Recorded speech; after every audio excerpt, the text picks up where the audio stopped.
Good morning, everybody. Welcome, welcome. It is wonderful to see you here this morning. This is the Hacking HR March series, and today we are here to talk about cognitive fitness for business leaders, techniques to sharpen focus and strategic thinking.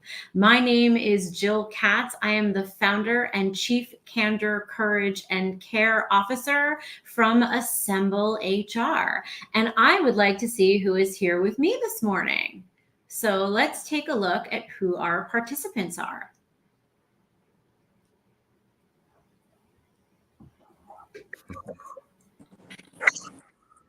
All right. Looks like we've got a couple participants. Where are you joining us from?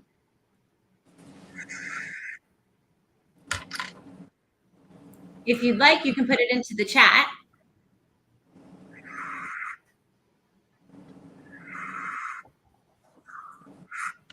Where are we here from today? Where are you calling in from?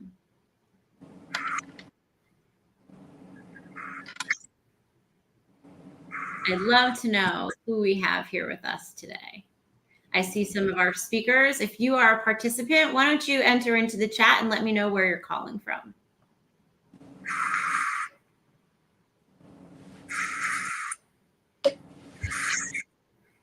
All right, looks like we have a kind of a quiet crew today, so I'm going to jump on in and I am going to introduce our panelists today. We have a great group of people that are going to be joining us, and I'm really excited. So panelists, welcome. It is great to see you this morning. Good to have you. So I'm going to introduce you and give you the opportunity to share a little bit about you. Let's start with Dana. Dana, why don't you let us know a little bit more about you and what you do?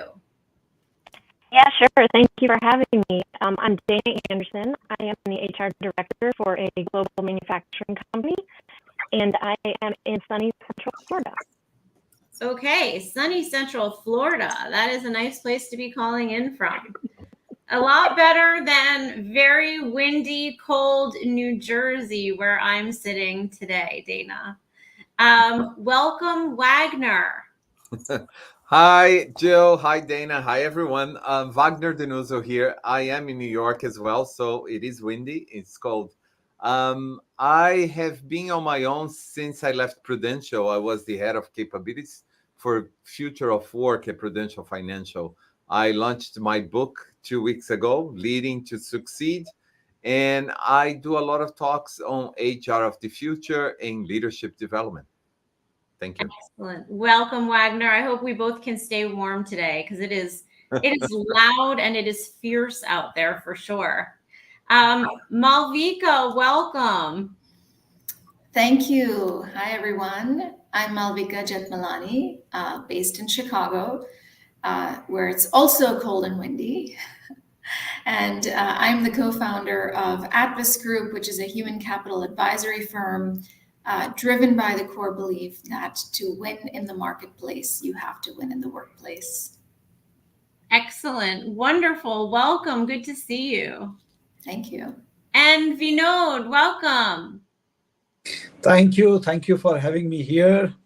My name is Vinod Bidwaik. I am from Pune, India. So Pune is the place. Now we are entering into the summer. I am working with media house, that is Sakar Media Group, which is actually in print, digital, events, and television.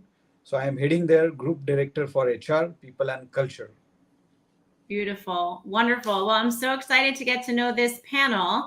And I always like to start a panel with what I call a speed round. And what people will appreciate about our speed round is that our panelists have no idea what I'm about to ask them. How's that? So this is all a surprise. All right, so I have 7 questions for our panelists, and I'm just going to surprise them. We're going to go in the following order. We're going to go Dana, Wagner, Malvika, and Vinod. Okay, are we ready? I think we have. Yeah, Jill, you can't see me? Oh my goodness. Pallavi, I'm so sorry. My goodness, I'm so embarrassed. We forgot one of the panelists. There's something with my computer. Oh my gosh, we have a featured panelist who gets her own introduction. Pallavi, my mistake. Please introduce yourself. No, that's okay. So I thought maybe that was a surprise. The first question, rapid fire, would have come to me, No. but that's okay. I mean, good morning and good evening, everyone. And I think this is probably the first time I'm having a co-panelist who's also from India. So I'm also from India. I'm based out of Gurgaon. That's the north, near the capital.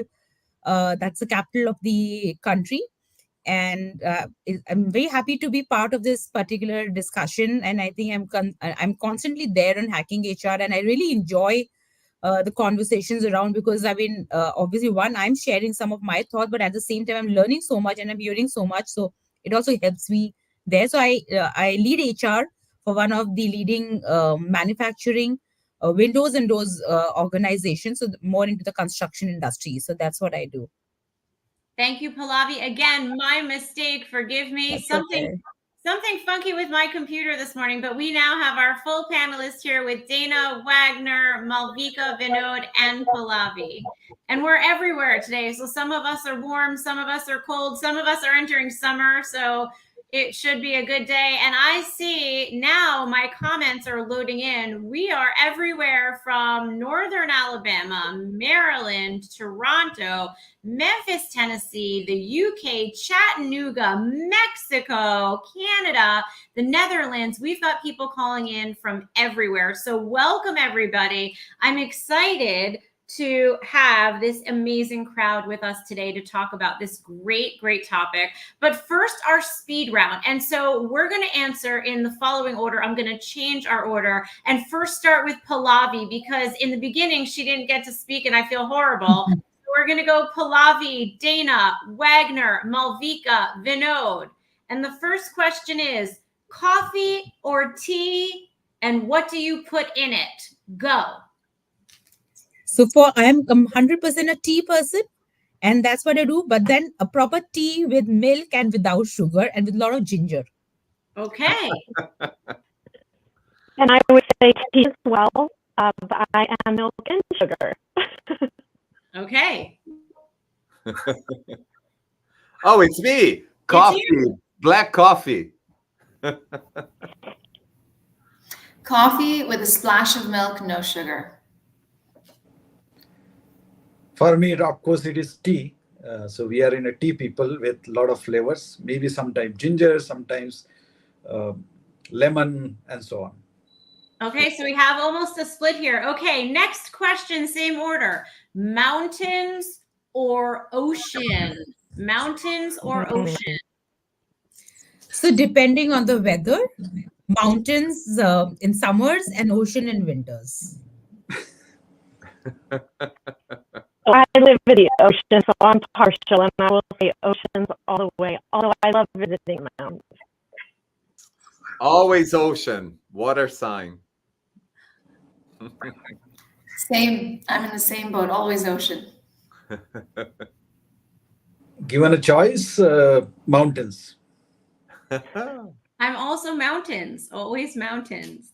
Okay, this one I have a strong point of view on, I admit. Cats or dogs? Cats or dogs? Dogs. Cats are scary for me. So I'm allergic to cats, so it has to be dogs.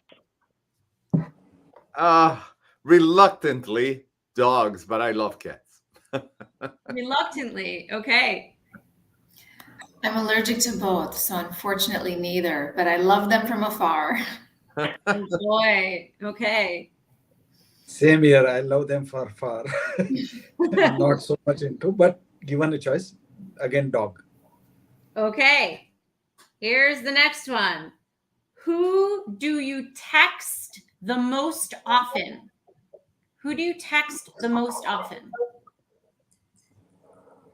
My husband. Mm-hmm. Okay. I would have to say my oldest son, probably the most often. All right. I'm like Pallavi, my husband. My husband and my co-founder. My wife. We're all good partners, right? Dana, we're having some trouble hearing you. Your sound is spotty, so I'm not sure if you want to check that. But we're getting some comments here that your sound is spotty. So if you can give that a quick check. Okay, next question. We've got two more. What is your favorite breakfast? What's your favorite breakfast? I think bread, or any type bread. I would also say any type of bread. Still spotty. Okay. Well, I go, this is bad, but pancakes. Ooh. Nothing bad about that. My favorite is porridge with a lot of fruit. Delicious. For me, anything will do, but maybe in Indian cuisine, that is poha. And of course, tea after that. Anybody here feeling hungry after that question? All right, and our last question. What do you collect? Memories.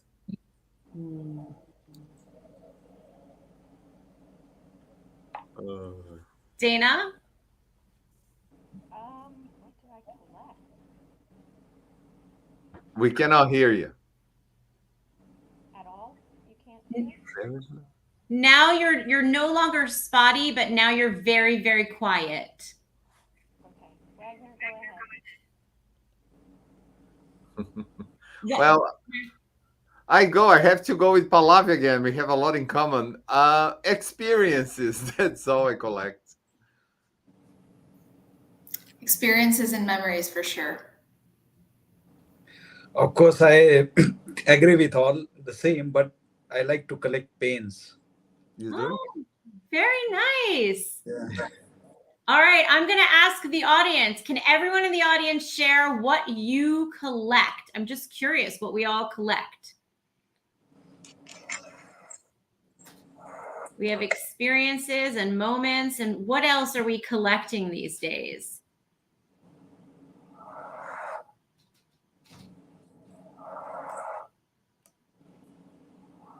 Anyone from the audience?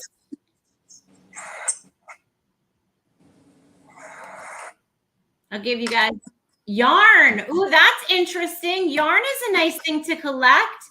Journals, books, antique glass. That's interesting. Shot glasses, mugs, books, learnings, crosses, fish, handcrafted turtles, photos, rescue animals. That's nice. These are really interesting things to collect. Well, good morning, everybody. Welcome. I always love to start with a speed round because we get to know a little bit more about our speakers and panelists. And today we have a really, really interesting topic that we are going to dive into. So I am going to start off one more time with my friend Pallavi because of our tough start. And Pallavi, I'm going to ask you, what does the term cognitive fitness entail, and why is it important for individuals to maintain it?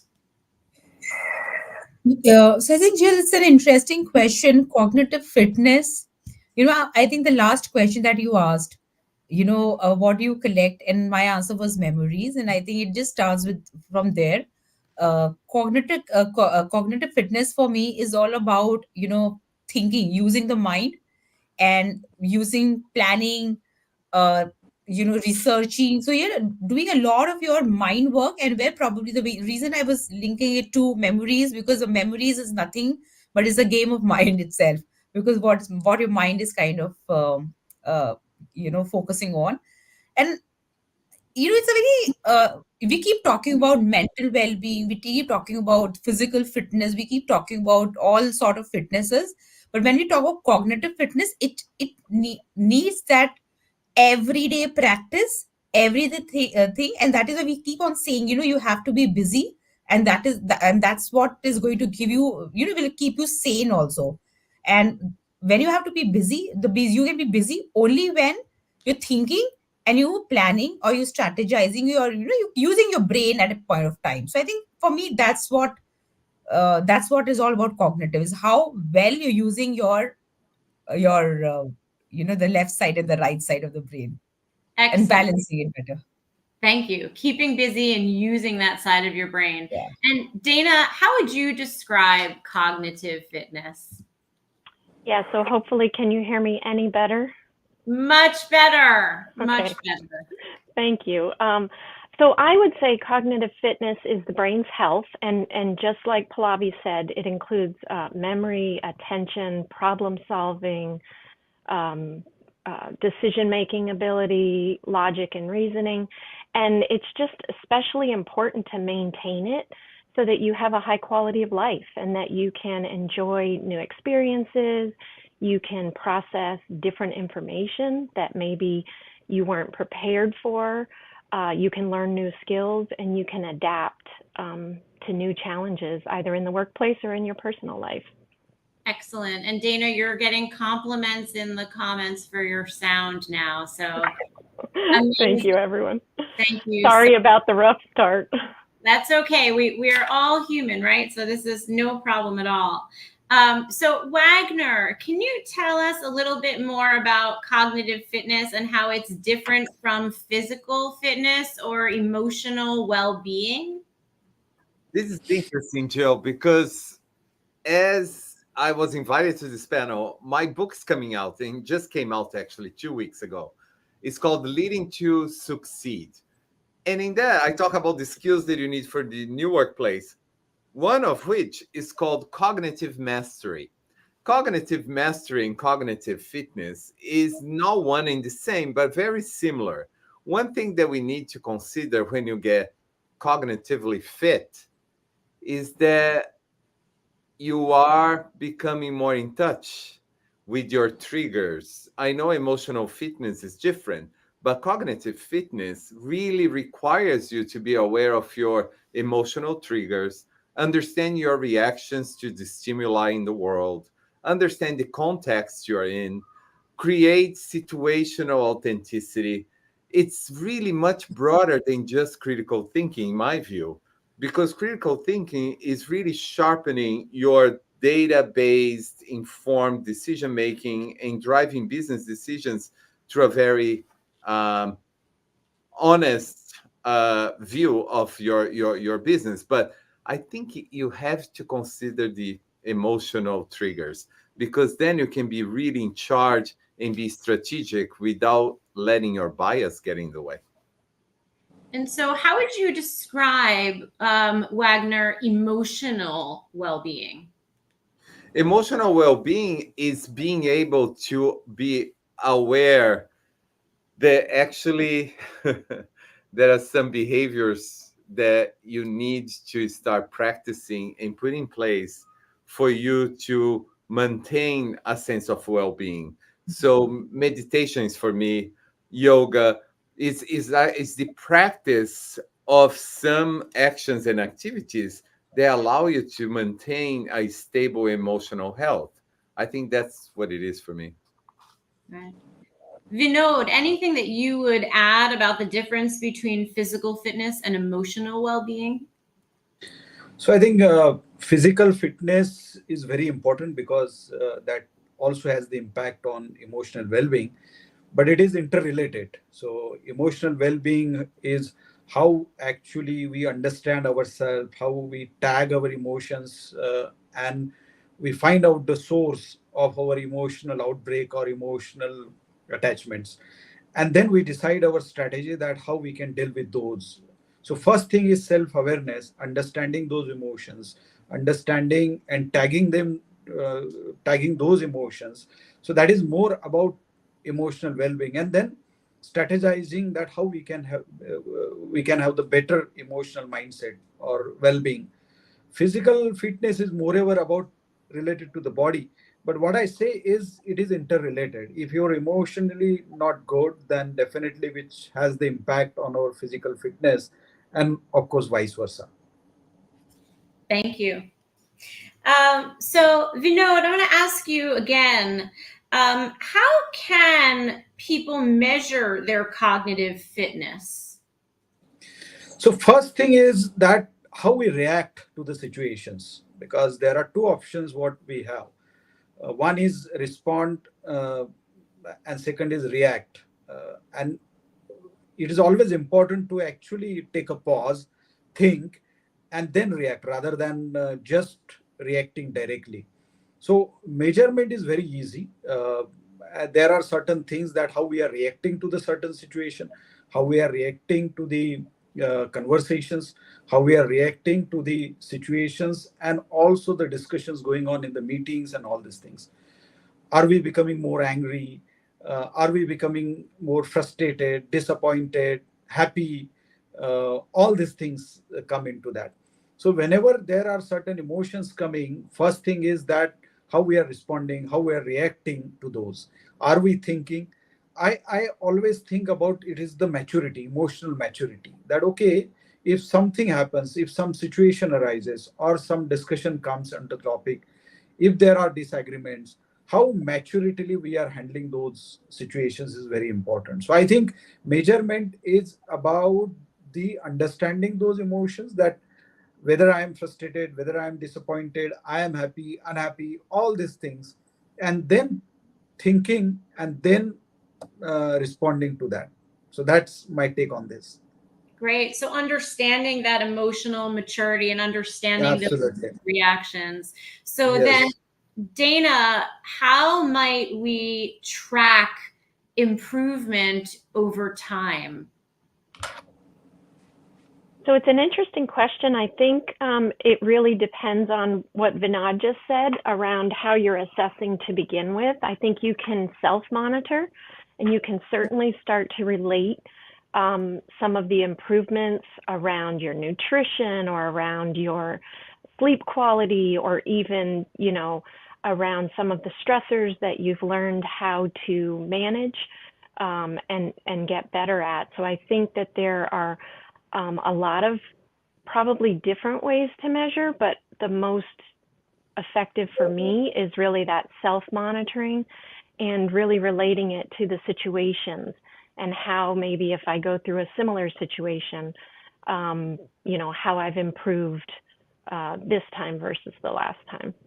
Self-monitoring is a really effective way. Does anyone else on the panel have any other ideas of ways to track and monitor? Well, I would say one thing, Jill. The best way for leaders, especially leaders, I believe everybody's a leader in the new workplace, is asking for feedback. Because there is one thing to be aware of your behavior. There's a very different thing to accept your behavior and change and take accountability for new behaviors. So I think it's only through the exchange with the external world that you really understand where you are. Feedback. There's nothing more important than feedback. And as we talk about in my business, feedback with candor, courage, and care, which is one of the most important things that we like to teach. Any other thoughts there before we move on the best ways to track improvement? So maybe I can just add a quick one point. When it is just about track improvement, is that, how energetic you are getting and excited you are getting to kind of, accomplish the job. So maybe that's one small thing that I can see, the improvement can happen. Now, there cannot be no matrices around these things, but then slight thing that, today I can see my improvement, that, now with whatever care I've taken about myself, and today now I'm getting very excited, energetic to perform certain tasks or deliverables or my day or whatever. I think that could also be a good way to assess improvement. Thank you. Thank you, Pallavi. Okay, I'm going to just invite our audience participants. If you have any questions that you would like me to ask the panel, I invite you to put them into the chat, and I will do my best to get to those questions during our conversation today. So go right ahead and throw them in there. Malvika, can you tell me your thoughts on the intersection between cognitive fitness and effective leadership in today's rapidly changing business landscape? So why do we care so much about cognitive fitness in this business conversation? So for me, it comes down to the quality of our decisions. We make decisions that affect entire businesses, and they have a ripple effect on people's lives and families. So the decisions that leaders make are super consequential. You asked, about the changing sort of business landscape. And if you think about what's happening in the workplace today and in the world of work, everything is changing. Where we work, when we work, how we work. And then on top of that, you have, all of these macro conditions. You have inflation, wars, geopolitical tension, climate disasters. You have disruptive technologies like AI. And so in short, it's crazy out there. And a leader's ability to dissect a difficult situation, consider the alternatives, and arrive at a decision with an objective, nimble, and empathetic frame of mind could literally make or break a business. And that's really where the intersection of leadership and cognitive fitness is super important for me. Quality of decisions, empathy, agility, absolutely. Pallavi, what would you add to that? I think my thoughts will echo from what Malvika did mention. For me, it will be almost the same thing that, the energy that you bring, the empathy that you bring to it, and the self awareness. And I think Wagner also had the same thing. He mentioned that the self awareness is important, but accepting is the time when you become very compassionate about yourself, also about the person in front. So I think these three things definitely would be very important. And the last one, which I just mentioned in my previous thing, that has to be the energy, and the excitement and the passion. Probably these three together to kind of achieve your goals or achieve your task is going to be my another point. Energy, passion, empathy, self-awareness. What else would you add, Dana, if anything, to this intersection between cognitive fitness and leadership? I think the panelist has done a great job answering that. I think that initially people think of leaders as just needing decision making and strategic thinking as their top skills. But I think the panelists have all said, like, it's all these other things in combination, right? The adaptability, the creativity, the empathy, the communication. And so I think we have to realize, and to Wagner's point, everyone's a leader in some capacity, but we all face complex and ambiguous situations, and we need to be able to process information efficiently. We need to be able to evaluate our options and make those informed decisions so that we're driving success either in our personal lives or in our business lives. I was recently in a talk with Fast Company about the concept of invisible work.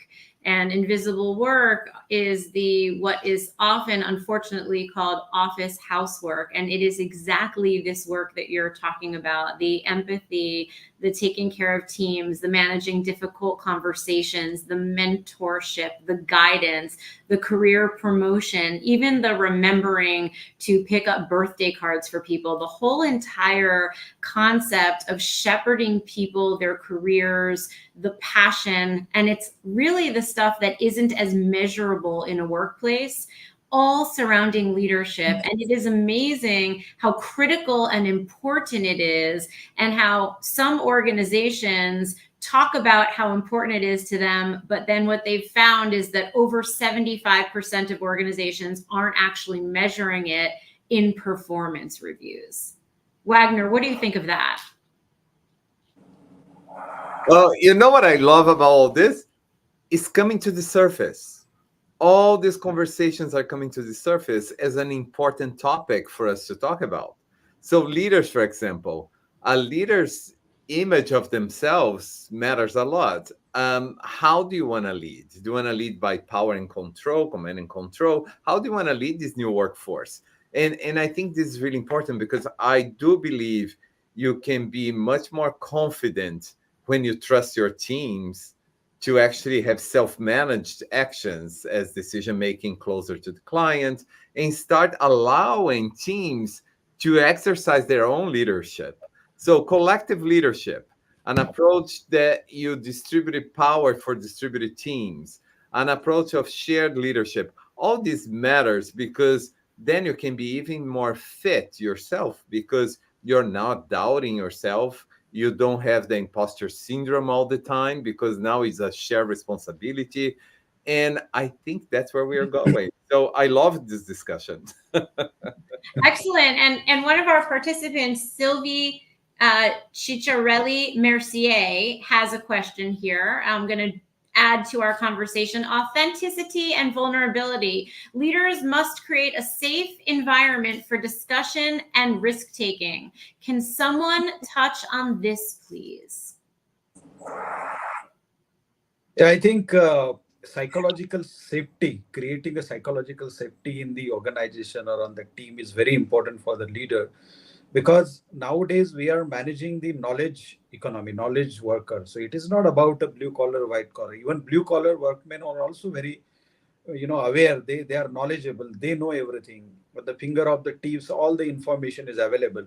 So what we are communicating to them is very important. So it's what I see is the more important factor is creating the atmosphere or the culture in the organization where people feel safe, uh, even challenging to the seniors, challenging to the leaders. And that needs a big heart, because we have egos, we have our own opinions, we have our own assumptions, perceptions about the team. So how we are creating that? So that is one. But it is equal, because when we say empathy, sometimes it's also need a tough stand to be taken by the leaders, because the vulnerability, complexity.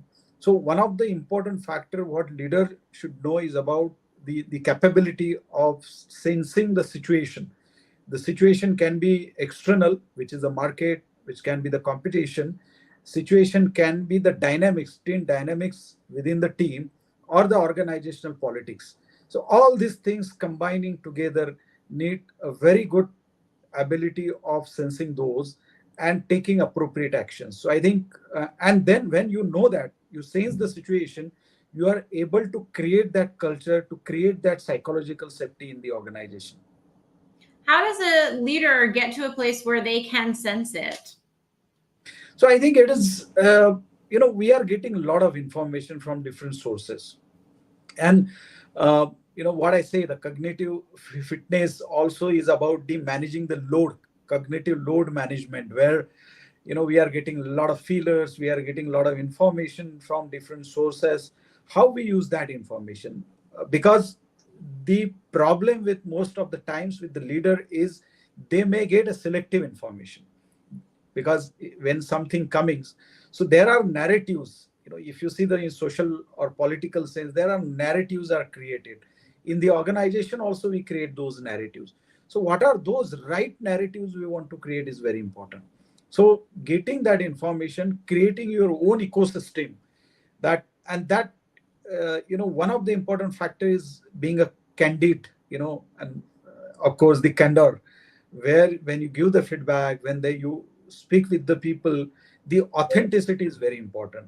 That people should be able to come to you and even give the information which you may not like about the business or about yourself, and then working on those is very. So your sources are very important, your ecosystem, understanding who is in the team, that is opinion makers. There may be some troublemakers, there may be some discussion happening, at the water coolers discussion.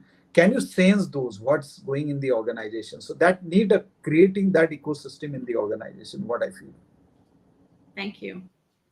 Okay, Malvika, What are the potential long-term benefits of maintaining cognitive fitness throughout someone's life?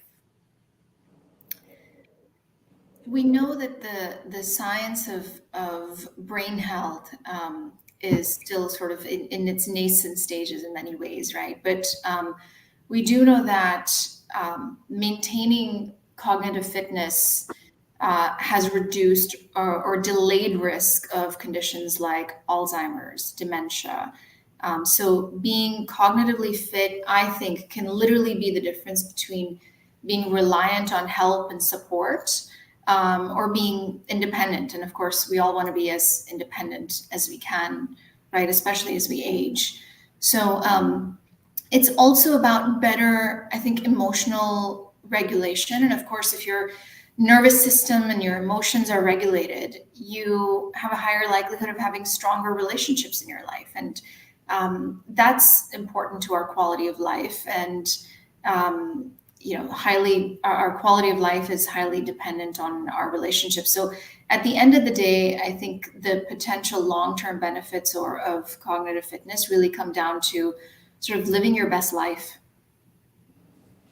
Isn't it so true? It makes such a difference to focus on fitness in that way. And Wagner, I see you nodding. What would you add to this piece of the conversation? I love what my colleagues just said because I didn't mention this, but I'm a licensed psychotherapist. I started my career as a psychotherapist. And the idea that an individual has to continuously nurture their well-being cognitively too helps, because at the end of our phases in life, we have two choices. We integrate our experiences, or we get into despair because we didn't. And that's a serious issue. When you see senior executives, for example, I have so much empathy for them. They're doing their best. It's not because they don't want to do their best work. It's because they learned different things and they were successful so far. Now that this new workforce is coming in, leaders have to challenge themselves to maintain self-confidence, even knowing that they don't know enough, because self-confidence has nothing to do with knowledge. And I think that's what Malvik is trying to allude to. It's about being comfortable being who you are and accepting that you have flaws, that you don't know everything, and then actually we are all in this together. I think nurturing that kind of behaviors and attitudes is about cognitive fitness, because nobody has it all. You bring up so many important points. And first, I'll share a funny comment that was shared by our participant, Kimberly Brown. She says, "Isn't being a therapist part of HR?" Which I think we can all sort of giggle at. But you bring up a really interesting point, Wagner, about self-confidence. And there's been such conversation lately in our space about self-confidence. So I'd like to throw out to the group the question of, how does a leader build self-confidence? So maybe I can add some point on this part that, how can a leader build self-confidence? The answer is into what all the co-panelists already spoken about. And I really liked what kind of, just mentioned some time back, or what Wagner mentioned. Self-confidence is nothing. I mean, it's not necessarily you need to have knowledge. I think Malvika also mentioned the same thing, that you don't need to have the knowledge. It is about that, how confident you are to kind of go and talk about it, who you are. You understand, that these are my faults. I don't have the answer of everything. I accept it. I don't know everything. I am a human being ultimately, that I can also make mistakes. The day I have that particular thing, that I'm not the best. I mean, I am the best. I mean, obviously, I should say the other way around, that I know I'm the best. I may not have the answers for everything, but I have the ability to go and search the answers. So, that's the cognitive thinking. I know that, I can go and answer appropriately. I can take care of my team. And obviously, I mean, wherever I can solve complex problems, the time I get those triggers, I know I'm very confident. I can go and speak and probably fight or whatever. I think that's how the self confidence comes in. It is about self awareness. And I think everybody kind of mentioned that, but self awareness, acceptance, the way you are, it is not easy.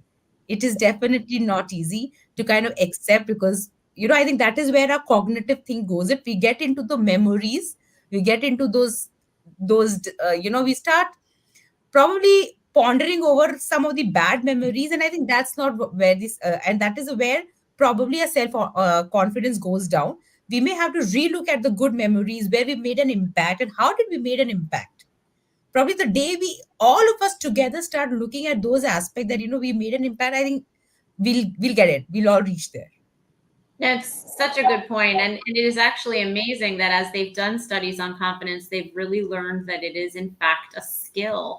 And the more you practice and the more successes you have, the more confidence you can build. It's kind of like learning to shoot baskets in basketball. And the more you practice and the more you practice and the more you practice, the more likely you are to get baskets. And even when you miss, just this experience of shooting baskets and being out there and trying builds confidence. And we've gotten some really interesting comments from some of our participants on how to build confidence. Some people have said, learn to delegate, educate the staff, know the team, show compassion, set them up for success, be capable of accepting advice. So these are all other really great examples of how to build confidence.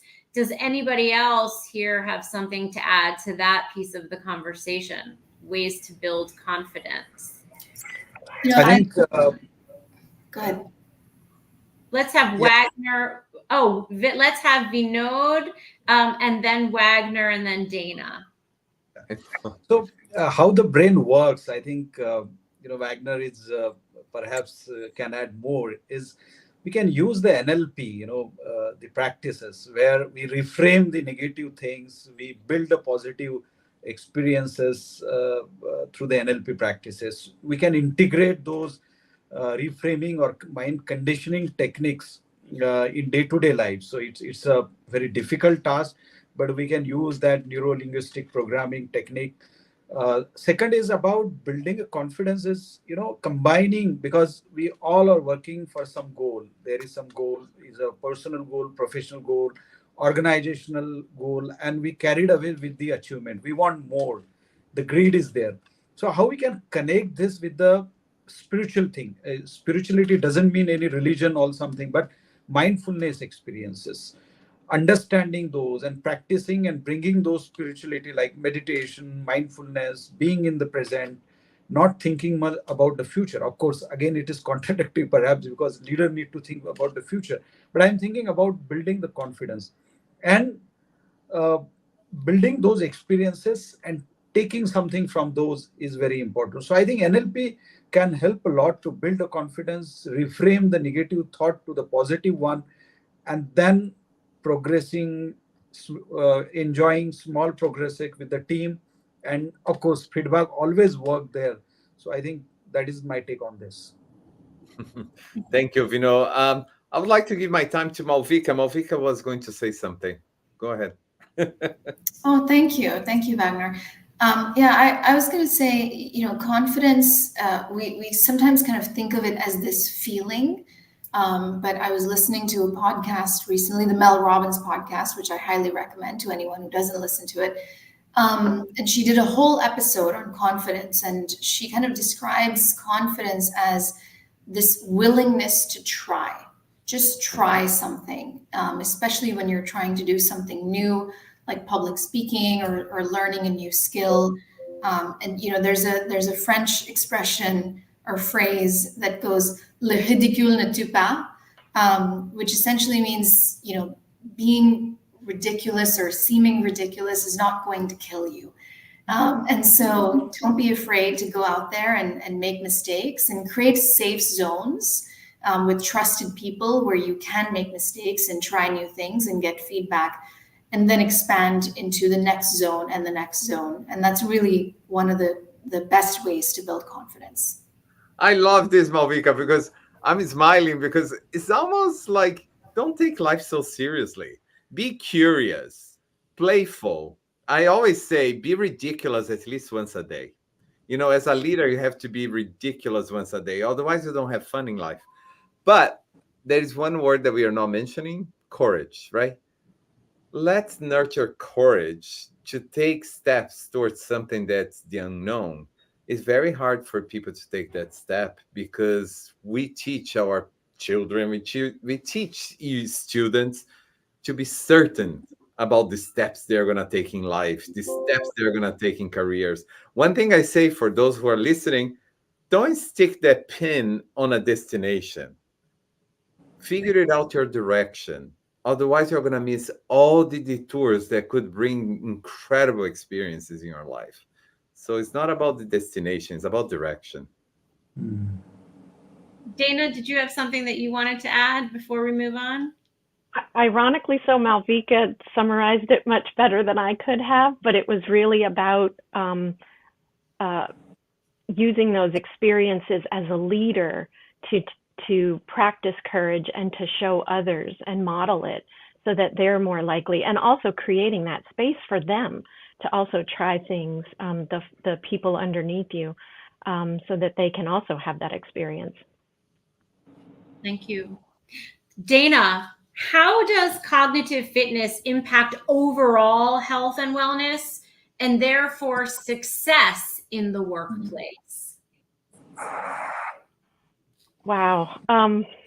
So I would say for all the reasons that we've discussed here today, by enhanced problem solving abilities, decision making, improved communication, being adaptable to new situations, people can perform at their best and then they can contribute more effectively. So I think cognitive fitness,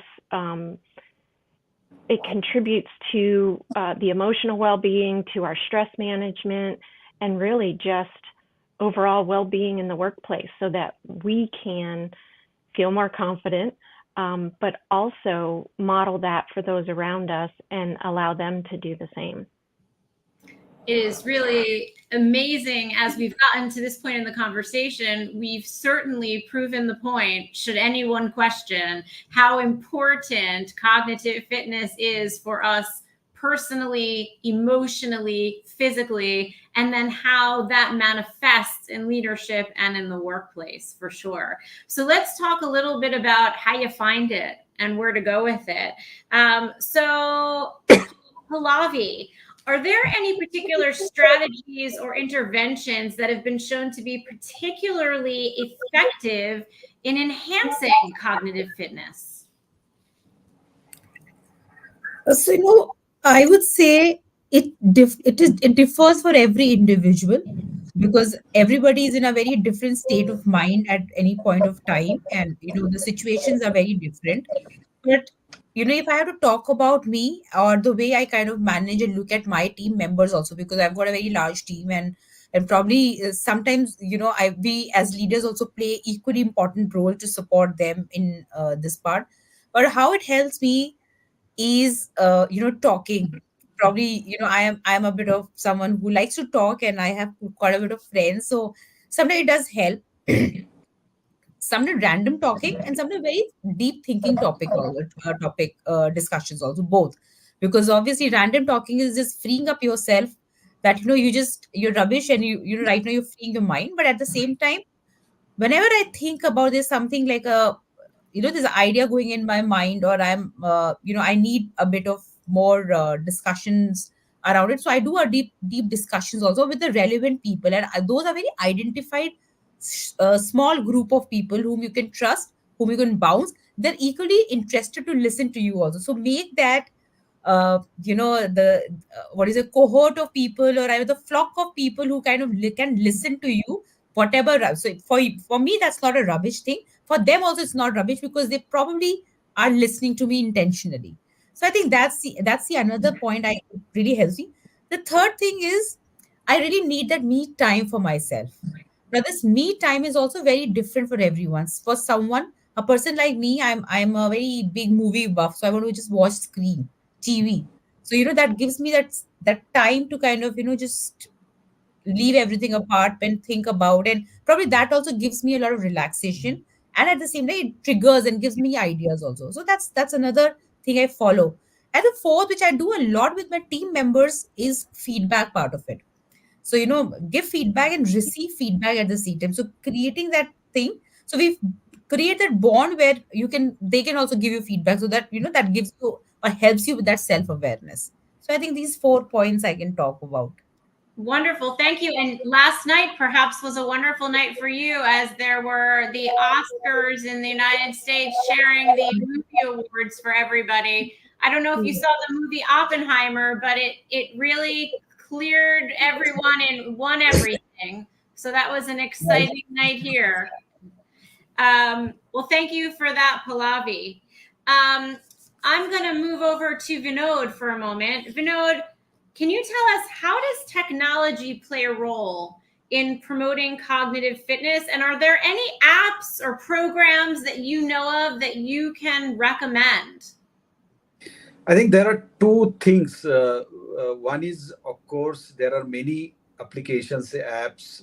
One of the apps I came, I just my one of the friend, gave me the subscription for 4 months, which is PQ, is a positive intelligence, and it actually tracks your progress. It's simple things like there are small exercises like about mindfulness, and simple exercises like just sense your skin or watch something, or listen, or close your eyes, meditate for a few minutes, and then there is a score, so it is linked to the gamification and you achieve your goal today. So there is a technology, of course.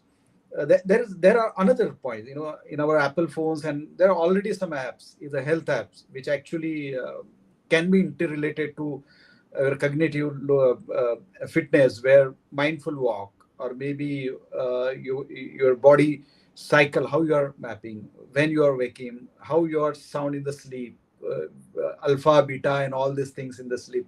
So there are many applications. Simple application is already available in your Apple phones, but there are other applications like PQ. There are other websites where you can download their applications and you can actually check the progress, and you can even develop yourself. Sometimes it is a simple your Excel file, or maybe Google Calendar, or your Outlook calendar. You put the monthly plan, weekly plan, and which reminds you that 5 minutes for drinking water, for example, or mindful walk, or sometimes just have a discussion with the team member. You are sitting along in your workplace, please go outside, something. You can create your calendar for a day, and you can just put in the calendar. This is a simple tool, but there are many applications which actually can help, and technology also can integrate with improve the cognitive load management or cognitive fitness. Vinod, you make such a good point that there are applications we can look into, and that's a wonderful recommendation you made, but that we can also make use of technology. We already have things as simple as our Outlook calendar and reminding ourselves just to drink a glass of water. It's amazing. I don't know if you're like me. I do everything my calendar tells me to do. I wake up in the morning and I'm sort of like a robot, and if it says go take a walk, I'll get up and go take a walk. So it is amazing how sometimes utilizing what we already have can be really, really helpful.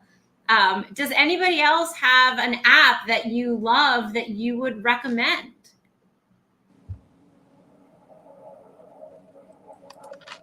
Or a special trick that you use?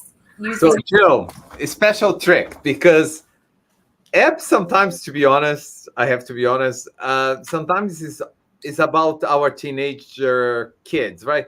It's all about activity, activity, activity. If you're not doing something, you're not doing something to help yourself. Sometimes what the best thing you can do is not do anything. Don't touch any apps. Don't touch anything. But let's not forget neuroplasticity. If you believe that science has shown that your brain has different pathways to respond to stimuli, start practicing new ways of reacting and responding. That might be a good way.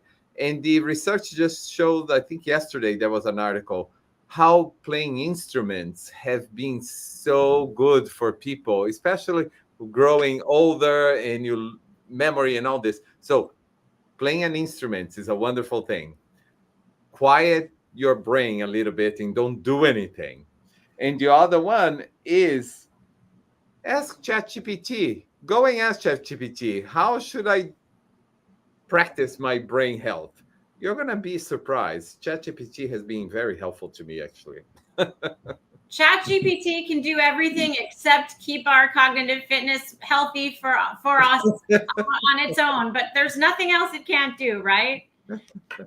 But it cannot have empathy, and I tell people that all the time. That's the one thing it cannot do. Well, I have one last question, and I'd like to hear from all of you. This has been such an amazing conversation, and someone who was signing off said, thank you for putting all the doctors onto the panel, and every one of you is, in fact, like a doctor in your own right, because you had so much to share, and it was wonderful to hear from you. So my last question is, what advice would you give someone who is looking to improve their cognitive fitness but doesn't know where to start? And I'd like to hear Dana, then Wagner, then Vinod, then Malvika, and then Pallavi. So, looking for cognitive fitness but doesn't know where to start, I would probably say first, just assess what it is you want to improve, and then start small so that you can increase in complexity. So similar to what Wagner just shared, maybe start learning a musical instrument and something simple and easy. Or maybe it's an app, or maybe it's, trying mindfulness, but setting a goal, making it small so that you can see improvements. And then also realizing that you need to mix and match those activities so that your cognitive fitness understands and doesn't get too used to it. So Wagner just said about the neuroplasticity, and we need to constantly vary up the activities just like we do in a physical fitness program. You can't do the same exercises every single day. You have to mix it up. So I would say set goals, start small, and then mix and match activities is how I would go about it. I would just limit to this one. Identify your self-limiting beliefs. They are hindering your progress on a day-to-day basis. And that's easy to find out, is those things that make you anxious, those things that make you nervous, those things that make you feel not in balance or regulated, like Malvika said. So start there. What are your self-limiting beliefs? That helps tremendously. Thank you. I think there are 2-3 things I would like to mention is about first start with, are you taking enough sleep?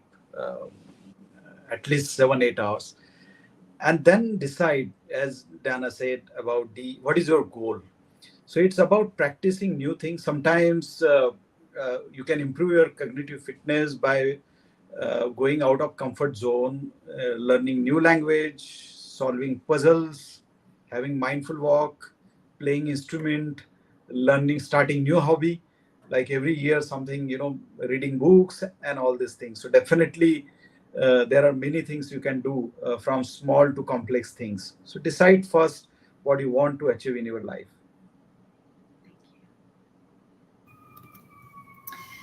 Yeah, so we are in the attention economy now.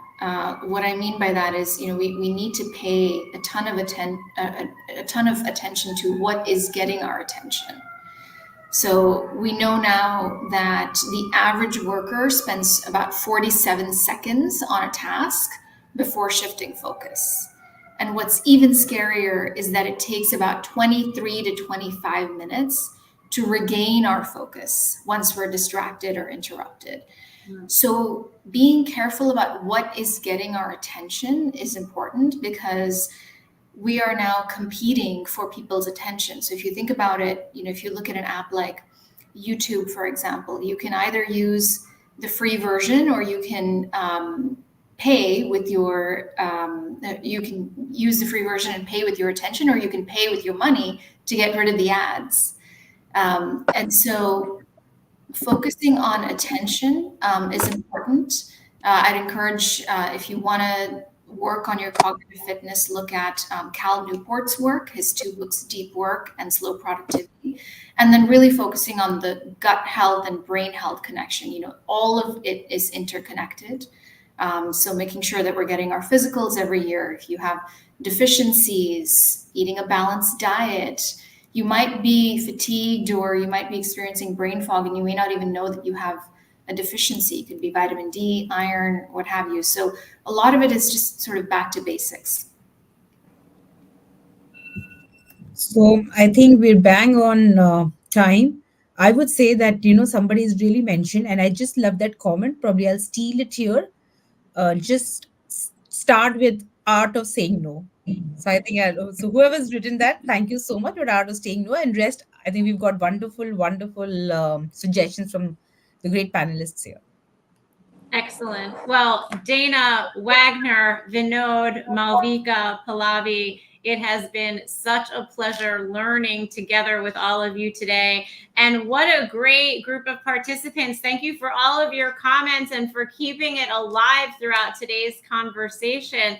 Thanks everyone for joining Hacking HR today. Such an amazing organization and a great conversation on cognitive fitness. Wishing everyone a great, productive, and healthy week. Thank you so much. Take care. Thank you. Thank you all. Bye-bye.